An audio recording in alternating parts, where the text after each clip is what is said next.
अगर आप लोगों से पूछे कि एक एटम का स्ट्रक्चर कैसा होता है तो जो ज्यादातर जवाब आपको मिलेगा वो ये कि एक एटम के सेंटर में होता है उसका न्यूक्लियस और उसके चारों तरफ सर्कुलर पाथ में रिवॉल्व कर रहा होता है इलेक्ट्रॉन्स।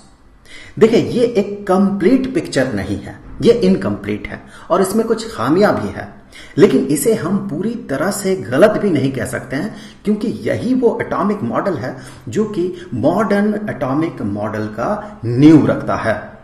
और इसे प्रूफ के साथ सबसे पहले जिन्होंने प्रपोज किया था वो थे अर्नेस्ट रदरफोर्ड, और इसके प्रूफ के तौर पे उन्होंने एक एक्सपेरिमेंट करवाया था हांस गेगर और अर्नेस्ट मार्स्टन से, जो एक्सपेरिमेंट आज अल्फा स्कैटरिंग एक्सपेरिमेंट के नाम से जाना जाता है। इसे रदरफोर्ड अल्फा स्कैटरिंग एक्सपेरिमेंट या फिर Geiger Marston alpha scattering experiment भी कहा जाता है। वैसे ये जो एटॉमिक मॉडल है, रदरफोर्ड एटॉमिक मॉडल, इस एटॉमिक मॉडल तक रदरफोर्ड कैसे पहुंचते हैं, इसके लिए आपको ये समझना होगा कि ये जो अल्फा स्कैटरिंग एक्सपेरिमेंट है ये एग्जैक्टली कैसे कंडक्ट करवाया गया था और इसका रिजल्ट क्या आया था। तो चलिए सबसे पहले हम देखेंगे कि ये अल्फा स्कैटरिंग एक्सपेरिमेंट एग्जैक्टली क्या हमें बताता है और ये एक्सपेरिमेंट एग्जैक्टली है क्या।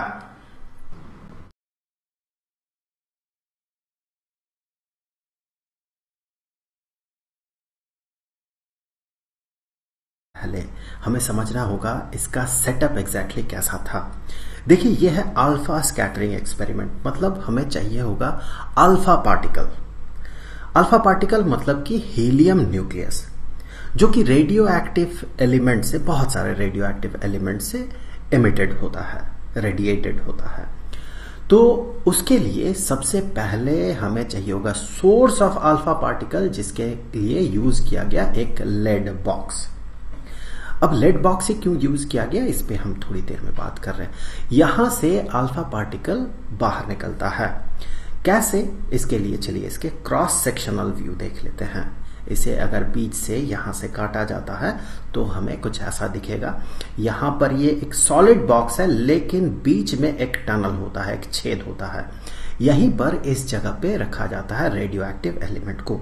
यहां से निकलता है अल्फा पार्टिकल, ये इधर उधर डायरेक्शन में, रैंडम डायरेक्शन में अल्फा पार्टिकल्स निकलता है। जो भी लेड वॉल से टकराता है अल्फा पार्टिकल्स, वो लेड जो है वो अल्फा पार्टिकल्स को एब्जॉर्ब कर लेता है। सिर्फ वही अल्फा पार्टिकल्स यहां से बाहर निकलता है जो कि बिल्कुल सीधा निकलता हो।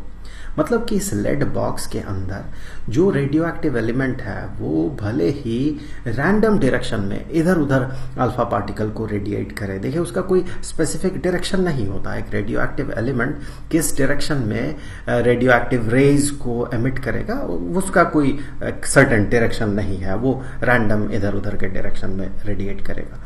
सो इसे सीधी रेखा में, बिल्कुल स्ट्रेट लाइन में इसे पाने के लिए कुछ ऐसा कंस्ट्रक्शन किया जाता है कि एक सॉलिड लेड बॉक्स होता है और बीच में होता है उसका टनल। लेड बॉक्स क्यों यूज किया जाता है ये तो आप समझ ही गए होंगे कि इधर उधर वाला जो अल्फा पार्टिकल है इसे वो अब्सॉर्ब कर लेता है। बिल्कुल सीधा जो खाली जगह है, जो ये चैनल है, जो टनल है, वहीं से अल्फा पार्टिकल बाहर निकल पाता है। तो इस लेड बॉक्स से जो अल्फा पार्टिकल्स निकलेंगे वो कुछ इस तरह से बिल्कुल सीधे स्ट्रेट लाइन में निकलेगा।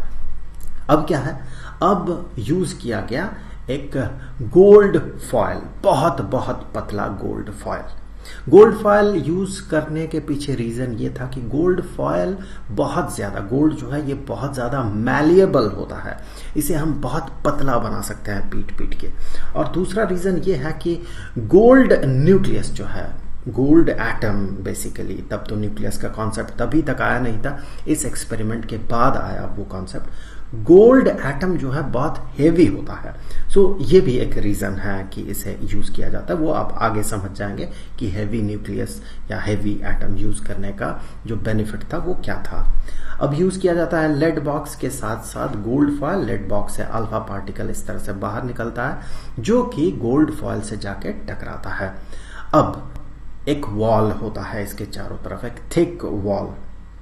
और इस गोल्ड फॉयल से जो अल्फा पार्टिकल इससे टकरा के जो इधर उधर जाएगा उसे डिटेक्ट करने के लिए यूज किया जाता है गेगर काउंटर। इसे गेगर मुलर काउंटर भी कहा जाता है।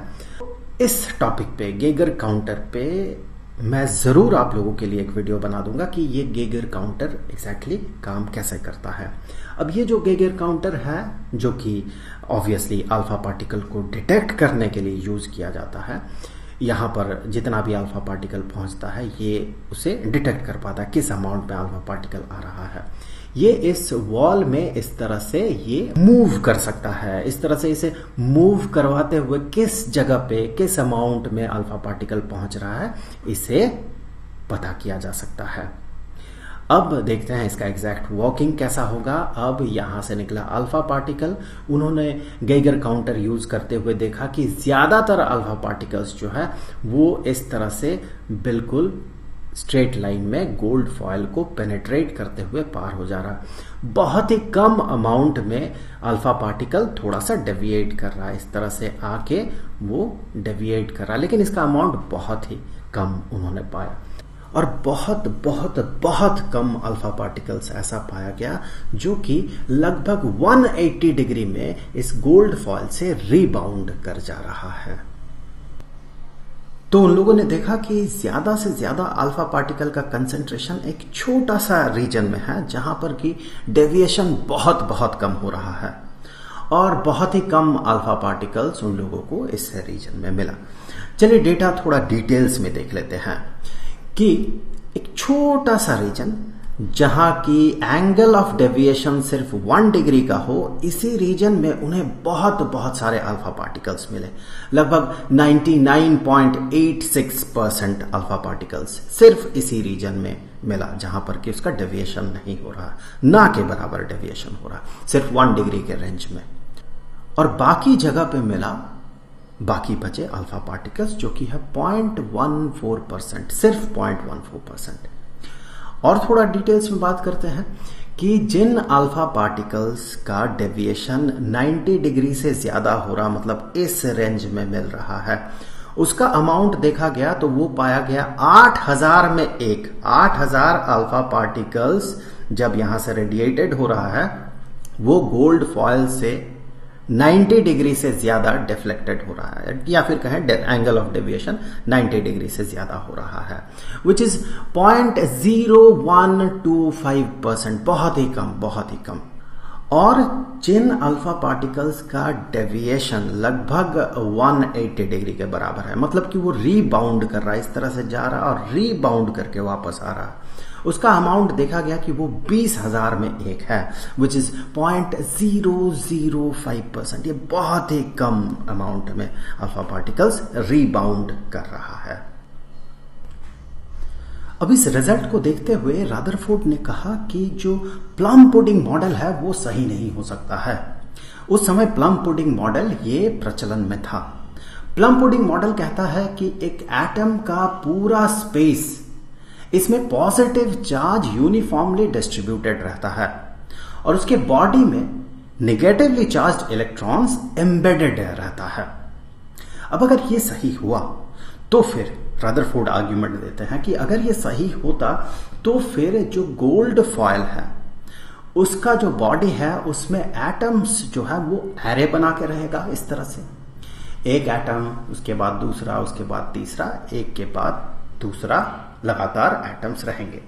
अब अगर एटम का पूरा बॉडी पॉजिटिवली चार्ज्ड होता तो फिर जो अल्फा पार्टिकल्स हैं जो कि खुद पॉजिटिवली चार्ज्ड बॉडी है, अल्फा पार्टिकल हीलियम न्यूक्लियस होता है तो इसमें पॉजिटिव चार्ज रहता है, तो ये अल्फा पार्टिकल जो खुद पॉजिटिवली चार्ज्ड बॉडी है तो ये एटम्स का पूरा बॉडी पॉजिटिव चार्ज होने के कारण इलेक्ट्रोस्टैटिक रिपल्सिव फोर्स वहां पर एक्ट होता और उस रिपल्शन के कारण जो अल्फा पार्टिकल्स हैं वो रीबाउंड कर जाते हैं। इस तरह से सारे के सारे अल्फा पार्टिकल्स को रीबाउंड करना चाहिए था, लेकिन अल्फा स्कैटरिंग एक्सपेरिमेंट का रिजल्ट ये सजेस्ट नहीं कर रहा था। तो रदरफोर्ड ने ये कहा कि प्लम पुडिंग मॉडल सही नहीं हो सकता है और उन्होंने इस रिजल्ट से जो कंक्लूड किया वो बड़ा ही इंटरेस्टिंग चीज है। उन्होंने ये कंक्लूड किया कि जो एटम है उसमें पॉजिटिव चार्ज यूनिफॉर्मली डिस्ट्रीब्यूटेड नहीं होता पूरे स्पेस में, बल्कि पॉजिटिव चार्ज उसके सेंटर में कंसंट्रेटेड होता है, एक बहुत ही छोटा जगह लेके। सो एटम का ज्यादातर हिस्सा खाली रहता है और इसका जो सेंटर है वहां पर positive charge and most of the mass रहता है। इसीलिए जब अल्फा पार्टिकल से इसे बॉम्बार्ड किया जाता है तो जो अल्फा पार्टिकल कोलाइड करता है सेंटर से, जिसे कि न्यूक्लियस कहा जाता है, वो रिबाउंड कर जाता है और जो इसके बहुत क्लोज होता है वो डिफ्लेक्टेड हो जाता है, लेकिन बाकी अल्फा पार्टिकल्स जो है वो सीधे ऐसे ही अपने स्ट्रेट लाइन में प्रोपेगेट कर जाता है। वैसे ये डिफ्लेक्टेड क्यों होता है और रिबाउंड क्यों होता है, इस पे तो हमने इससे पहले बात कर लिया है, क्योंकि सेंटर में सारा पॉजिटिव चार्ज रिसाइड करता है अकॉर्डिंग टू रदरफोर्ड, और अल्फा पार्टिकल भी पॉजिटिवली चार्ज्ड है, तो वो इस तरह से आता है और इलेक्ट्रोस्टैटिक रेपल्शन के कारण पॉजिटिव और पॉजिटिव चार्ज के बीच रेपल्सिव फोर्स एक्ट करता है, तो रेपल्सिव फोर्स के कारण ये इस तरह से रिबाउंड कर जाता है वो अल्फा पार्टिकल जो कि बिल्कुल इस न्यूक्लियस के साथ कोलाइड कर रहा है। और जो अल्फा पार्टिकल बहुत क्लोज होता है इस न्यूक्लियस के, तो वो इस फोर्स को एक्सपीरियंस करता है, रेपल्सिव फोर्स को, और इस तरह से डिफ्लेक्टेड हो जाता है। बाकी जो दूर रहता है अल्फा पार्टिकल्स न्यूक्लियस से, उसमें इलेक्ट्रोस्टैटिक रेपल्सिव फोर्स उतना एक्ट नहीं करता है, इसीलिए वो स्ट्रेट लाइन में प्रोपेगेट कर जाता है। अब यहां से आके रदरफोर्ड ने एक एटॉमिक मॉडल प्रपोज किया, जिसे कि रदरफोर्ड एटॉमिक मॉडल कहा जाता है। उन्होंने ये कहा कि एटम का ज्यादातर मास और पूरा का पूरा पॉजिटिव चार्ज उसके सेंटर में एक बहुत ही छोटे रीजन में बहुत ही डेंसली कंसंट्रेटेड रहता है। रदरफोर्ड ने उस रीजन का नाम दिया था न्यूक्लियस। अब इस न्यूक्लियस के चारों तरफ इलेक्ट्रॉन्स रिवॉल्व करता है बहुत ही हाई स्पीड से सर्कुलर पाथ में, जिसे कि ऑर्बिट्स कहा जाता है, जैसे सूरज के चारों तरफ रिवॉल्व करता है प्लैनेट्स। और ये इलेक्ट्रॉन्स न्यूक्लियस के साथ बंधा हुआ होता है इलेक्ट्रोस्टैटिक फोर्स ऑफ अट्रैक्शन से, क्योंकि न्यूक्लियस जो है ये पॉजिटिवली चार्ज्ड है और इलेक्ट्रॉन्स में होता है नेगेटिव चार्ज। पॉजिटिव चार्ज और नेगेटिव चार्ज के बीच इलेक्ट्रोस्टैटिक अट्रैक्शन काम करता है। लेकिन इस मॉडल की कुछ खामियां हैं। देखिए, इलेक्ट्रोमैग्नेटिक थ्योरी ये कहता है कि जब कोई चार्ज एक्सीलरेटेड हो तो वो इलेक्ट्रोमैग्नेटिक रेडिएशन रेडिएट करता है, इससे उसका एनर्जी घटता है। अब कोई भी रिवॉल्विंग ऑब्जेक्ट, इसमें एक्सीलरेशन रहता है, चाहे वो कांस्टेंट स्पीड से रिवॉल्व करे या वेरिएबल स्पीड से रिवॉल्व करे, उसमें होता है एक्सीलरेशन। और इलेक्ट्रॉन्स ये तो नेगेटिवली चार्ज्ड बॉडी है, तो जब इलेक्ट्रॉन्स ऑर्बिट में रिवॉल्व कर रहा होता है तो हम कह सकते हैं नेगेटिव चार्ज एक्सीलरेशन में है, तो इसे इलेक्ट्रोमैग्नेटिक रेडिएशन एमिट करना चाहिए और इस प्रोसेस में इसे लूज करना चाहिए एनर्जी, और एनर्जी लूज करने के कारण इसका ऑर्बिट जो है ये धीरे धीरे श्रिंक करना चाहिए, और श्रिंक करते हुए इलेक्ट्रॉन्स को न्यूक्लियस के साथ सट जाना चाहिए। मैथमेटिकल कैलकुलेशंस ये दिखाता है कि ऐसा होने में सिर्फ और सिर्फ 10⁻⁸ सेकेंड लगेगा, लेकिन ऐसा होता नहीं है। तो रदरफोर्ड का जो मॉडल है ये एटम के स्टेबिलिटी को एक्सप्लेन नहीं कर पाता है, तो ये इसका बहुत बड़ा एक ड्रॉबैक है। इसका एक दूसरा ड्रॉबैक भी है, वैसे से ड्रॉबैक के बदले अगर हम इनकम्प्लीटनेस कहें तो ज्यादा बेहतर होगा। वो ये कि रदरफोर्ड का जो मॉडल है ये इलेक्ट्रॉनिक स्ट्रक्चर, जैसे इलेक्ट्रॉन्स किस तरह से न्यूक्लियस के चारों तरफ डिस्ट्रीब्यूटेड होगा और उनमें कितनी एनर्जी होगी, इस बारे में रदरफोर्ड का मॉडल कुछ नहीं बताता है। लेकिन इन कमियों के बावजूद भी हम रदरफोर्ड एटॉमिक मॉडल को नकार नहीं सकते हैं, इसका मोल को हम कम नहीं कर सकते हैं, क्योंकि उस समय का प्रचलित एटॉमिक मॉडल था प्लम पुडिंग मॉडल, जिससे कि एक बहुत बड़ा जंप था ये रदरफोर्ड एटॉमिक मॉडल। और इसके बाद बोर ने इसे किया था मॉडिफाई और बोर एटॉमिक मॉडल आया था और आगे एटॉमिक मॉडल का क्वांटम मैकेनिकल व्यू आया।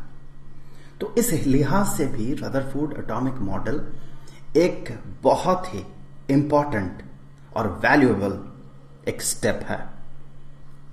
आपका सफर कितना भी बड़ा क्यों ना हो, आपको पहला छोटा कदम रखना ही पड़ेगा और छोटे छोटे कदम मिलकर ही एक बड़ा सफर तय होता है।